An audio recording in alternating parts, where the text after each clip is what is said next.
Well, hello everyone, and welcome back to another installment of tips and tricks for Golf Blitz for Android and iOS devices. Today we will be continuing down our progression, and this is where the maps start to show a little bit more technicality in their overall presentation. And as you can already see, we've got the Lakes course up for discovery this week. So let's jump in and talk a little bit about these courses. I don't have any recommendations from the Pleasant Land course this week, but if you do feel like there's anything that I miss in today's breakdown, be sure to leave that in a comment and I will be more than happy to try and replicate and highlight any additional things that I may have missed in next week's installment.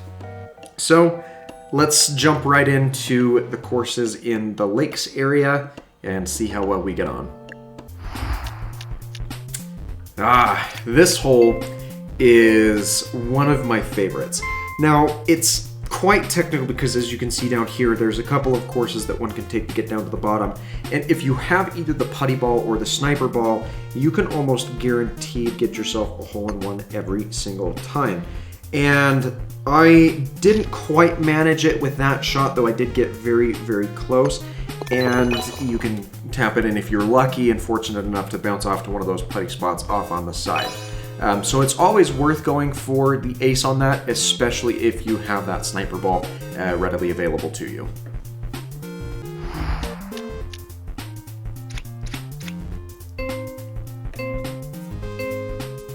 So here's a better example of being able to get that hole-in-one on this course if you have that sniper ball available. You'll want to take as high of an angle down towards the hole as you possibly can, but it's by far the best option anytime you can manage to use that power-up on that hole. This one's another fun one that is technical in some aspects. What you can try to do is you can try and bank off that section there, as I just attempted to do, to make your way onto this little wheel. You will want to make sure that you get onto this lower section if you can, onto the putty specifically, because that will prevent you from taking an extra shot to re-adhere to it, and then you will be automatically rotated over towards the hole by the time you're needing to take that second shot.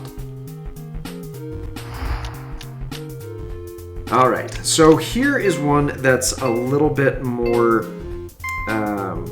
straightforward, if you will. Now, what you'll want to do is kind of bank off of that section there, and that will bring you down to the lower area, and then you'll want to do something similar here, though I unfortunately didn't quite execute that properly. I've got a power or a super ball here that I overshot a little bit, but any of those types of power-ups can be beneficial, especially if you have other opponents that are in the way. If you have that super ball, you can more likely than not send them rocketing off into the abyss and cost them a turn.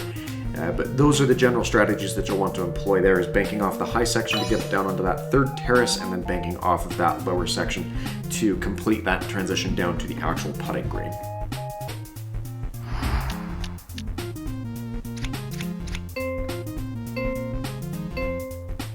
Now, another thing that you can do with this hole is you can use a putty ball over here to these ledges, or to the wall, I suppose.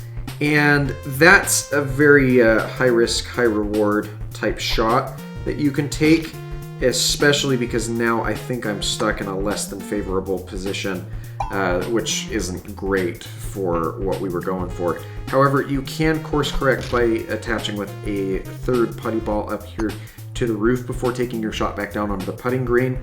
But if you don't have access to the putty ball, or you don't have a good power stat, you'll want to avoid those strategies altogether and just stick to the more traditional route that we previously highlighted there.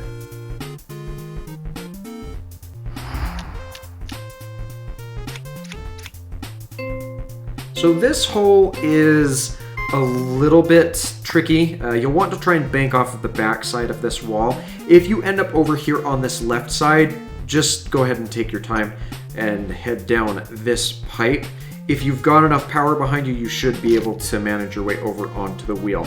However, if you land on that left side, or on that right side of that cavern, so up on that left or that right hand portion, you can attempt to go over into that pipeline on the left and get a bit of a more direct shot, but you won't want to waste a shot attempting for that if you land too far over to the left, because the correction shot is just not worth the time investment.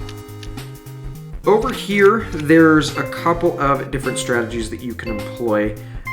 What I might recommend doing if you have the putty ball like we do here is sticking over to the wall. That's a technique that a lot of new players don't really know that you can use with the putty ball, but it does adhere to the wall of the arena. And then as you see there, I was able to make my way over to that lower section. That saves me a couple of strokes.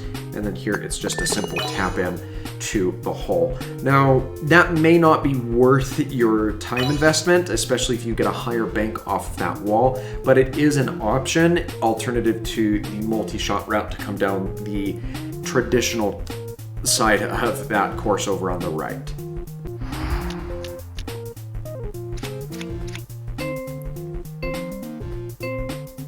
So let's see if I can't manage to get onto that lower right hand side here. It does appear that I was able to, at least better than what we had previously. Now, one thing that you're always going to do is you're going to sell yourself short on this trajectory. So if you can get into the habit of banking a little bit higher, you're going to have a much better chance at actually getting into this side. But the closer you are to that left hand side, the more difficult it is going to be to actually land that shot. However, if you do manage to do so, even if you need to finish up with a little hit here, it will drop you directly into the hole. So you've got to weigh your pros and your cons and maybe weigh out if the opponents that you're playing against have the skill cap necessary in order to make that shot, or if you have the sniper ball available for that as well.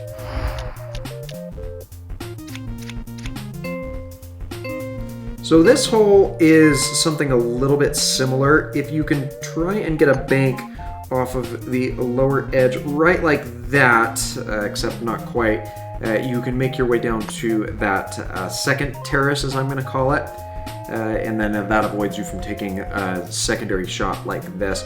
Now, this probably isn't a high enough bank to get a whole benefit off of that. Actually, it just about was. But that's going to be your next best follow-up option, at least from the power-ups that I was given in that particular scenario.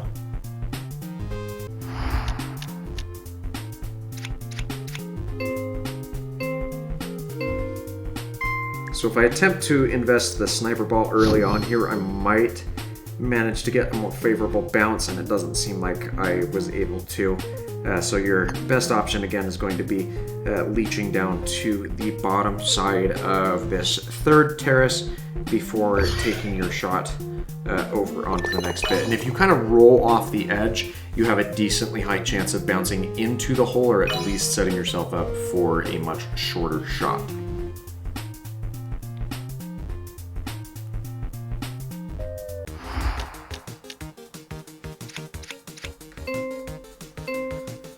So a third strategy that you can go with here if you have access to the putty ball, again, is attaching over to the wall section and then making your way down to the lower portion here. But there is a higher risk associated with that, especially because you are squandering some resources for some higher impact shots that then have to be taken later on down the road.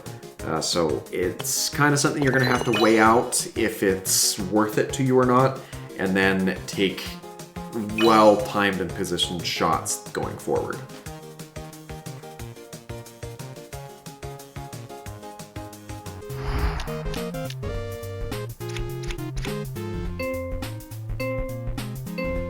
So another fun one for this hole in particular is attempting to use some of your power-ups, especially if you've boosted some of your power-ups such as the fast forward ball or any of the others.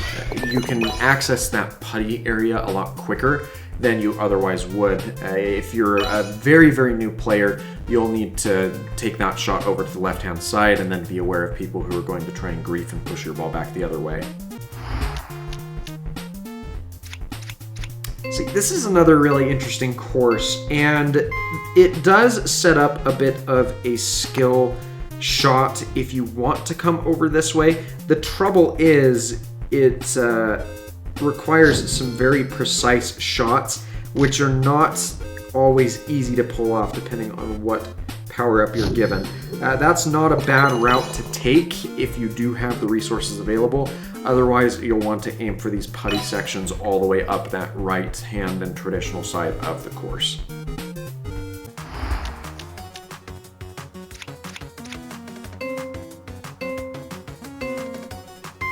So I know that I had showcased the other route here with the use of the sniper ball, which I still advocate for if you can manage it, but if not, your best route is going to be, like I just detailed there, using the two different sides of the putty and then making your way up onto either landing. I prefer going to the right landing because it gives you a little more real estate for a rolling bank type shot off of the green. That was exemplared there at the end of that hole.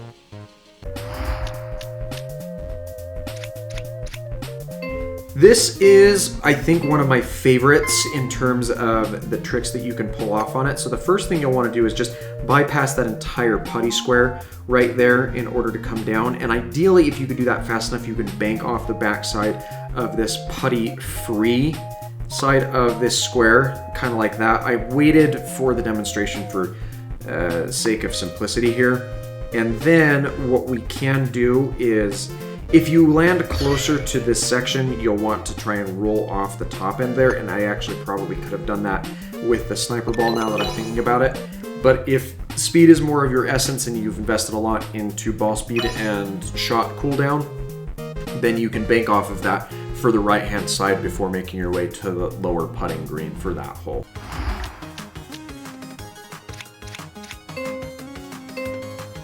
So on this hole, again, the more technical thing that you'll want to do is bank off of that lower, or overshoot that side, and then if you can maybe bank off of this edge of the cube, but you've got to be pretty quick on that or have an increased cooldown. And then from this lower section here, the best thing that you can do if you're this close to it is you can attempt to lightly roll off that edge and then make your way over to the green. So despite the fact that we kind of messed up on that earlier shot, we were able to make a decent recovery back down to actually finishing out the hole. So I think that that's everything that I wanted to cover for the Lakes Tour. If you feel like there's anything that I missed on any of those holes or those courses, please feel free to leave me a comment, as I am sure that there are items that can be improved upon with any one of those. And if I feel like that's something that I missed or need to hit on, I will certainly be sure to highlight that example in the start of next week's episode before we get into the Dunes Tour, which I'm very excited to work at. If you enjoyed today's video or found it helpful, make sure that you leave a like on the video, and don't forget to subscribe for daily variety content from consoles, PC, and mobile games. So thanks for letting me take a moment out of your time, and I hope that you have an absolutely fantastic rest of your day. Until next time.